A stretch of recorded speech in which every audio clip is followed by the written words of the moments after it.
khubaro ka tirsan jaamacadda Buffalo ee dalka Mareykanka ayaa baaritaan cilmiyeed ay sameeyeen ku ogaaday in daris samafal badan uu khayrka ku tallaalo dad kale xitaa kuwa si lama filaan ah waqti kooban ula falgala.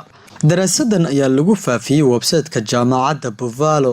khubarada cilmiga bulshada ku takhasusay ayaa ogaaday in dabaqada dhexe ee qarnigan 21aad ay awoodaan inay la danqadaan dadka saboolka ah ee aan waxba haysan, isla markaana ay garab istaagaan si ka badan dadka taajirka ah ee dabaqada sare. iyadoo arrintaasi ay jirto, falgalka miradhalkiisa waxa uu si aad u muuqanayaa marka uu qofku si toos ula macaamilo oo uu caawiyo dariskiisa faqiirka ah. cilmi baarayaashu waxa ay muujiyeen xiriirka tooska ah ee qofka iyo dariskiisa uu xiriir kalgacayl ka dhasho 80% ilaa 90%, waana marka dadka wax haysta ay u dhaqaaqaan inay garab istaagaan dadka saboolka ah ee aan waxba haysan.